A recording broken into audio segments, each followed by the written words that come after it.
Continuamos con más de Amaneciencia aquí en nuestra sala con un excelente invitado, el doctor Pedro Mauricio Trujillo. Él es psicólogo. Recuerde que ustedes todos los temas que les gustaría ver nos pueden escribir a nuestro correo electrónico amaneciencia@ccua.com.co. Ahí nosotros vamos a estar leyendo siempre todos sus correos electrónicos con los comentarios, las sugerencias, todo bienvenido. Doc, estábamos hablando y dejamos como en puntica el tema de la esquizofrenia. Sí. Y hablábamos también ahorita en esta pausa comercial acá los tres, que es un tema difícil, ¿no? Es un tema que se puede presentar a cualquier edad. O sea, la persona está muy bien, tiene su vida funcional con sus hijos y de repente da la esquizofrenia. ¿Qué puede disparar eso o qué es lo que sucede? Mira, lo que pasa no es tan así como que tú llegas un buen día y hoy me levanté con esquizofrenia. Por lo general son procesos que vienen desde muy temprano, desde incluso la niñez, ¿sí? Sino que se van, digamos que, cultivando hasta que llega una edad en donde algo lo dispara y algo lo genera, ¿sí? O genera estos síntomas que son los que conocemos como la alucinación, el ver cosas que no están, el oír voces, ¿cierto? Pero por lo general son cosas que vienen arrastrándose desde muchísimo antes, sino que se hacen muy evidentes en un momento de la vida. ¿Eso tiene una predisposición genética o no? ¿O sencillamente empezó porque puede empezar por cualquier cosa? Depende de a quién le pregunten, ¿no? Porque obviamente existen investigaciones y existen científicos trabajando en determinar las causas genéticas y podemos decir que existen ciertos genes asociados al desarrollo de la enfermedad. Si me preguntan a mí, yo diría que eso vendría más dentro de una genética familiar, ¿sí? Como una familia que tiene una forma de funcionar y que en esa misma forma de funcionar genera que una persona se le dispare la enfermedad. Doc, ¿sí? Pero familia teniendo en cuenta papá, mamá, hermanos, o familia teniendo en cuenta tíos, primos, abuelos, porque conozco el caso de una familia que hay esquizofrenia por lado y lado, o trastornos mentales, esquizofrenia claramente por lado de papá, por lado de mamá, no recuerdo muy bien. Y entonces, por ejemplo, uno de los temores de mi amigo era eso, decía, a mí me da miedo el día de mañana levantarme y tener algo como lo que tienen ellos.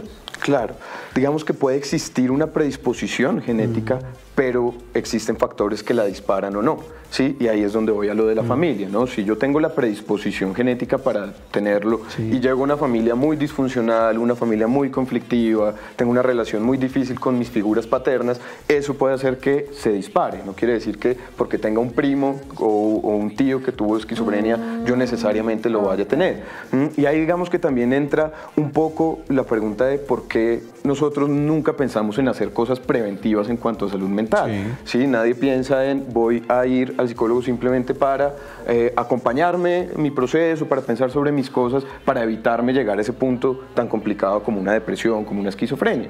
¿Sí? Nosotros consultamos en el momento en que apareció, ¿sí? Y no tenemos esa costumbre de tener la prevención sobre los asuntos de la salud mental, ¿no? Eso Doctor, es típico. A todos nos ha dado depresión, o por lo menos eso decimos, ¿sí? No, me levanté deprimido. ¿Eso es verdad? O sencillamente una tristeza del día a día no es una depresión como tal. Claro, ahí lo que tenemos que aprender a diferenciar mucho es estados de ánimo normales con patologías, ¿sí? La tristeza es una emoción normal, que nos pasa a todos y que obviamente ciertas situaciones de la vida no la generan. Sí, y eso es normal, no porque uno se levanta triste un día quiere decir estoy deprimido, sí, o no porque me levanto angustiado por algo quiere decir que tenga un trastorno de ansiedad, sí, hay cosas que son absolutamente normales sentir. Lo que genera la patología, lo que genera la enfermedad es cuando esos estados se prolongan en el tiempo, ¿cierto? Y ya no es un día, 2 días, 3 días, sino 1 mes, 2 meses, 3 meses, ¿cierto? No puedo reponer. Con la misma emoción. Exactamente, exactamente. Sí, eso es ya donde uno dice, ahí hay un trastorno, ahí hay una enfermedad a nivel mental, ¿cierto? Diferente de las emociones normales que podemos sentir nosotros en la vida cotidiana. Cuando eso pasa, ¿cómo diferenciarlo? Es decir, yo le decía a Extracámaras que es que debe ser muy difícil uno poder diagnosticar un paciente cuando en realidad usted no tiene ni la menor idea de qué es lo que ve. O sea, él le dice que está viendo brujas en la noche, que está viendo duendes en la mañana y que está viendo otra cantidad de cosas que... Pues eso es apenas una parte de lo que sucede cuando hay este tipo de trastornos, las alucinaciones. Pero ¿cómo es ¿hay metodologías para manejar el tema o dependiendo de la situación particular ustedes abordan la enfermedad. Claro. Eso porque es que me entra la duda de cómo es que si uno ve esos está fantasmas... preocupado porque tiene un paciente en la tarde que no sabe qué le va a decir, cómo tratarlo. No, es que yo sé que usted me entiende, doctor, porque es que uno sin ver las alucinaciones, sin tener ni la menor idea de cómo otra persona está viviendo esa situación, pues usted tiene que entrar a ayudarla. Claro. ¿Cómo es eso? Ahí el tema es que nosotros desde la psicología lo que pensamos siempre es que cualquier síntoma o cualquier manifestación de la enfermedad o de los estados de ánimo nos está comunicando algo. ¿Sí? Esa es la forma que encontró la persona para expresar su conflicto interno. ¿Sí? Si tiene ciertos enredos mentales o ciertas dificultades con ciertas emociones, lo que hace para poderlo expresar es generar un síntoma. ¿Sí? Llámese un estado depresivo, un ataque de pánico, una alucinación. ¿Sí? Entonces nosotros partimos más de llegar a juzgar si es verdad que está viendo o no está viendo el duende, es qué función está cumpliendo que esta persona vea este duende, ¿cierto? Y además de eso, evidentemente existen un montón de pruebas estandarizadas, ¿cierto? Pruebas a nivel psicológico, neuropsicológico, médico también, para determinar el funcionamiento de una persona, ¿sí? Y lo más importante es que un síntoma se vuelve grave o se vuelve enfermedad en el momento en que limita la capacidad de la persona de funcionar en el mundo. Yo me puedo levantar triste una mañana, pero poder salir al mundo, socializar, mantener una relación de pareja, mantener un trabajo. Pero cuando esa tristeza me impide levantarme para salir a trabajar o me impide relacionarme con los demás, ahí ya la cuestión se vuelve mucho más complicada y es una señal de alerta, ¿no? Tengo una inquietud, ¿qué es neurofeedback? Bueno, hemos venido hablando de todos los campos de acción que tiene la psicología, ¿no? De lo organizacional, lo deportivo, lo clínico. Y asimismo, como hay tantos campos, existen diferentes alternativas de trabajo desde la psicología. O sea, la única opción para trabajar con la psicología no es sentarse con la persona, hablar y a contarle los cuentos, ¿cierto? Sino que existen ahorita otras herramientas que brinda el desarrollo de la ciencia y la tecnología para poder atender ciertas situaciones particulares. Entonces, en ese sentido, el neurofeedback es un tratamiento, digamos, innovador en el sentido que hace uso de herramientas de la ciencia y de la tecnología para intervenir en ciertos casos puntuales. Entonces, lo que hace el neurofeedback es un tratamiento que se hace directamente sobre el cerebro, es una estimulación cerebral. ¿Sí? Es un trabajo que busca estimular de forma natural el desarrollo de ciertas áreas del cerebro que por lo general están asociadas con ciertas dificultades que la persona puede estar teniendo, ¿cierto? ¿Y cómo se desarrolla? Es decir, ¿cuál es la metodología? Bueno, es muy interesante porque digamos que nuestro cerebro funciona a partir de impulsos eléctricos, ¿cierto? Y a partir de sustancias químicas, como lo hablábamos hace un ratico, ¿cierto? Y todo el tiempo, cualquier cosa que nosotros hacemos se traduce en que nuestras neuronas están enviándose mensajes eléctricos unas a otras, ¿cierto? Y lo normal es que nuestro cerebro tenga la capacidad de trabajar a diferentes velocidades dependiendo de lo que yo esté haciendo, ¿sí? Lo mismo que el motor de un carro. No es lo mismo el cambio que yo tengo que usar para subir la línea, ¿sí? O si voy en la autopista que quiero ir más rápido. Lo mismo pasa con nuestro cerebro, ¿sí? Tenemos que tener la capacidad de trabajar a diferentes velocidades dependiendo de lo que haga. ¿Sí? Entonces, por ejemplo, si yo me quiero acostar a dormir, pues mi cerebro tiene que llegar a un estado de tranquilidad, a un estado de funcionamiento muy lento. Pero si estoy en una reunión de trabajo, estoy haciendo un informe, lo que sea, mi cerebro ahí necesita llegar a un nivel de funcionamiento muchísimo más rápido. Todo el tiempo eso ocurre en nuestro cerebro de forma natural. Pero lo podemos aprender. Exactamente, y ahí es donde entra el tema del neurofeedback. Nosotros sabemos que muchas de las dificultades que una persona puede presentar en su vida aparecen cuando el cerebro pierde esa capacidad de desacelerarse o acelerarse de forma natural. ¿Listo? Entonces, ¿qué hacemos nosotros primero? Hacemos un examen que nos permite determinar cómo está. Es algo que se llama análisis neurofuncional, que permite medir cómo está ese componente eléctrico en el cerebro, ¿cierto? Por medio de unos electroditos, como un encefalograma, de alguna forma, que nos permite revisar cómo está el cerebro. Una imagen eléctrica que se pone como si fuera un electrocardiograma. Exactamente, para determinar si el cerebro está teniendo el nivel de activación esperado para la edad de la persona. Además de eso, en el examen se aplican pruebas neuropsicológicas para mirar cómo está el desarrollo de las funciones cognitivas, ¿sí? Atención, memoria, y se hacen pruebas a nivel emocional para mirar también cómo está el desarrollo de todo este componente emocional que también hace parte de la dificultad de la persona.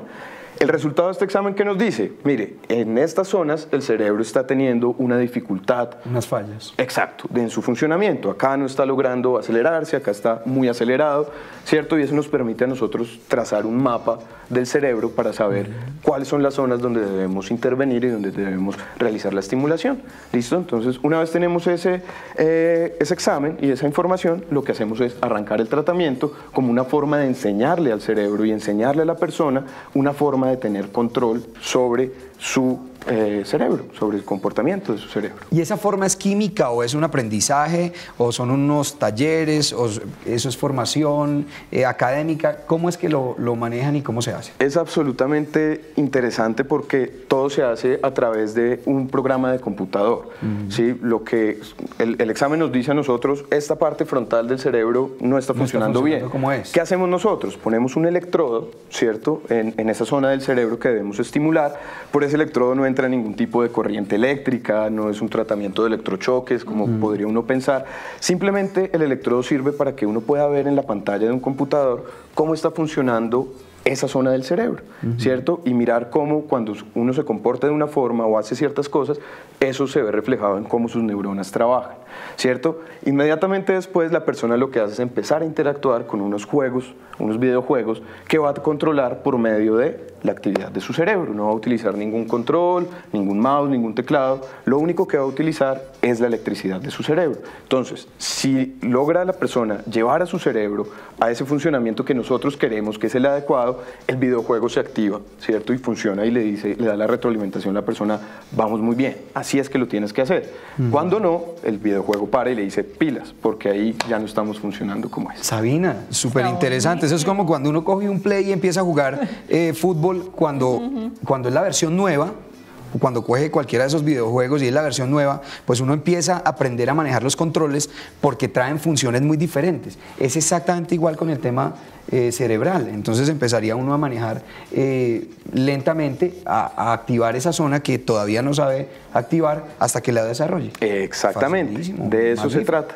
De eso se trata, de lograr de forma natural desarrollar esas áreas del cerebro que por alguna razón no se han desarrollado y permitirle a la persona la capacidad de tener un control sobre su cerebro y sobre cómo sus neuronas funcionan en ciertas situaciones para que pueda después salir al mundo a poder tener un control también mucho mejor sobre su vida y sobre las situaciones que vive. En pro de esa calidad de vida de las personas, sería, no sé, ahorita estaba pensando con lo que usted decía, que uno debería ir como antes al psicólogo, no cuando tenga, digamos, un problema, sino como para ir a ver cómo está usted, cómo hacerse un análisis. Sería bueno, digamos, llevar a los niños desde temprano, porque dicen que todas las problemáticas que desarrollamos cuando somos grandes las empezamos a adquirir de niños. Siempre es esa infancia la que marca mucho la historia del adulto. Dicen por ahí que un niño feliz es un adulto feliz, o viceversa. ¿Sería bueno hacerlo? Y si la respuesta ha sido, es ¿cómo hacerlo? Porque un niño en el psicólogo, entonces ya los otros amiguitos, uy, pero estaba el psicólogo, entonces ya podría, los problemas que no tenía se los damos. Entonces... Sí, ahí es bien importante también, porque ahorita digamos que hay una tendencia muy grande y es que todo se está volviendo un trastorno. ¿Sí? Entonces los niños desde muy chiquitos, a los 3 años, ya les están diagnosticando déficit de atención e hiperactividad, les están diagnosticando trastornos de aprendizaje, y una cosa que antes era absolutamente normal, que se llamaba niñez, ¿sí? Que se llamaba infancia, y ser niño, que era ser cansón. Ahora le dan Ritalina para que quede quieto el muchachito y resulta que... Exactamente. Entonces con eso hay que tener mucho cuidado de no confundir cuándo es un trastorno y cuándo es una dificultad muy importante que hay que atender y cuándo lo que está pasando es que es simplemente niñez. Y el tema pasa más porque el colegio no sabe qué hacer con este niño. Exacto, o el papá no sabe qué hacer cuando en con realidad este es que los profesores no se aguantan a los muchachitos, que seguramente no lo saben manejar, y entonces empiezan a ponerle un problema adicional a las familias, que es cohibir de la parte creativa, de la parte emocional a los niños. Exactamente, y empiezan los niños desde muy chiquitos a dar vueltas por terapia ocupacional, fonoaudiología, psicología, psiquiatría, psiquiatría, ¿sí? Llega un niño a los 10 años ya con 15 o 20 tratamientos encima sin tener finalmente respuestas claras. Entonces, con eso hay que tener mucho cuidado y hay que asesorarse muy bien, y de ahí la importancia de consultar. Uno no consulta al psicólogo simplemente para hacer un proceso, simplemente también para saber si esto es normal o no, ¿sí? Así como cuando uno va al médico y le pregunta, ¿este lunar que me salió es normal o no? El psicólogo debe tener la capacidad de direccionar y diferenciar y decir, esto vale la pena que le pongamos cuidado, esto no. ¿Listo? Bien. Bueno, algunas conclusiones y recomendaciones para nuestra gente que nos ven a Amaneciencia y que seguramente serán muy importantes para ellos, para conductualmente poder saber en qué momento visitar al psicólogo. Pues ya sabemos que es benéfico para cualquier persona, pero las recomendaciones que usted tiene para poder hacer esa visita, que debería ser normal, como ir al odontólogo o ir al médico. Sí, lo primero y lo más importante ahí es que logremos entender y logremos quitarnos ese tabú que le tenemos al tema de la salud mental.